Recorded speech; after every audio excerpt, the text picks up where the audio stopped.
Assalamualaikum warahmatullahi wabarakatuh.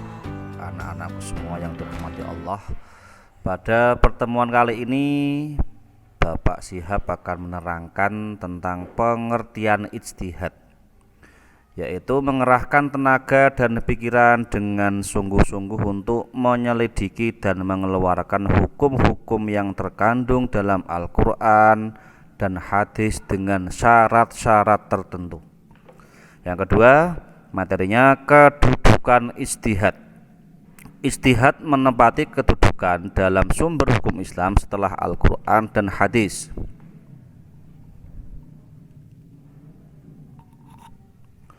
Selanjutnya, fungsi ijtihad.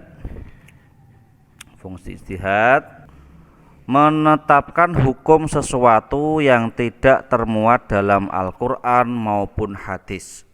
Selanjutnya, syarat menjadi mujtahid atau ahli ijtihad. Yang pertama, memahami Al-Quran dan asbabun nuzulnya, yaitu sebab turunnya ayat Al-Quran. Yang kedua, memahami hadis dan asbabul wurudil hadis, yaitu sebab kemunculannya hadis. Yang ketiga, mengetahui pengetahuan yang mendalam tentang bahasa Arab, mulai dari ilmu gramatika Arab, nahwu, shorof, arud, balaghah, badik, ma'ani dan lainnya. Yang keempat, mengetahui tempat-tempat ijma. Ijma itu adalah konsensus ulama atau kesepakatan ulama dalam satu hukum. Yang kelima, mengetahui usul fikih. Itu ada fikih, ada usul fikih. Usul itu artinya adalah asal, pokok.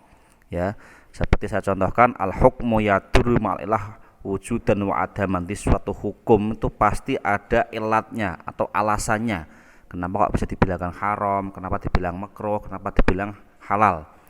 Yang keenam, mengetahui maksud syariat atau maqasidus syariah. Itu ada 5. Itu menjaga agama, menjaga akal, menjaga harta, menjaga harga diri, dan menjaga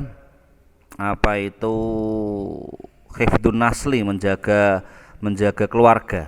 Kemudian memahami masyarakat dan adat istiadat tempat dia akan mengeluarkan ijtihad. Ini tentu akan berbeda hukum yang dikeluarkan kita di Indonesia dengan hukum yang akan dikeluarkan ketika di Arab, akan berbeda. Cuma masih berkutat pada sumber Quran dan hadis, yang kemudian sifatnya mujtahid itu adil. Dalam arti adil, tidak pernah melakukan dosa besar maupun dosa kecil yang terus menerus. Dan yang kedua, warok itu artinya berhati-hati, hati-hati dalam sesuatu hal. Haram itu dijauhi, apalagi yang syubhat, yang enggak jelas halal haramnya.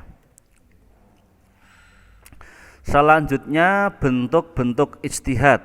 Yang pertama itu ijma, yaitu kebulatan pendapat semua mujtahid pada suatu masa atas suatu masalah yang berkaitan dengan syariat.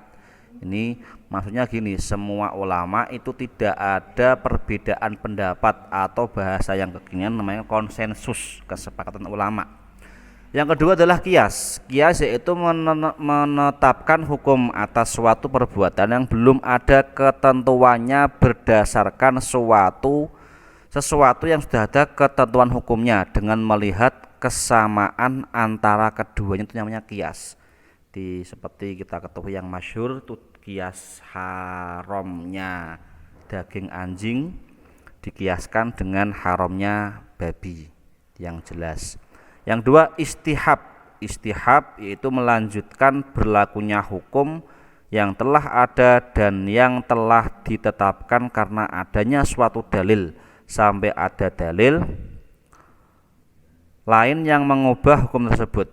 Yang kelima itu maslahah mursalah, yaitu kemaslahatan dan kebaikan yang tidak disinggung-singgung syarak untuk mengerjakan atau meninggalkannya, dan bila dikerjakan akan membawa kemanfaatan, terhindar dari keburukan. Ya, seperti model-model kenduri yang ada di tanah Jawa, asal tidak ada sesuatu yang melanggar syariat, maka diperbolehkan kenduri selamatan Yang penting tidak ada unsur dia ulmal atau menyanyiakan harta seperti dibuang, itu boleh.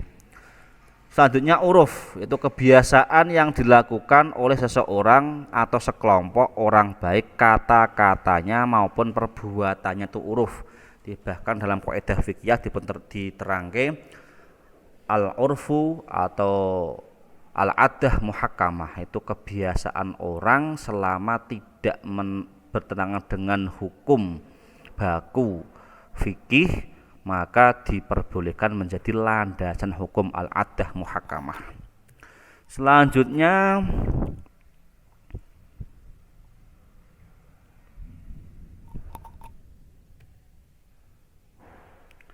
contoh-contoh ijtihad dari MUI, Majelis Ulama Indonesia, yaitu penulisan kitab Al-Quran dalam bahasa di luar Arab diperkenakan sepanjang disertakan tulisan Arab aslinya. Ini menulis ya, tapi kalau membaca nggak boleh. Membaca harus menggunakan teks Arab, sebab nanti akan beda, seperti Yasin ditulis Latin, Yasin nanti bacanya. Makanya ulama sendiri itu boleh menulis teks Al-Quran dengan bahasa ajam selain bahasa Arab dalam konteks menulis, tapi tidak boleh membaca menggunakan huruf Latin. Yang kedua, menggunakan pil anti haid demi kesempurnaan ibadah haji.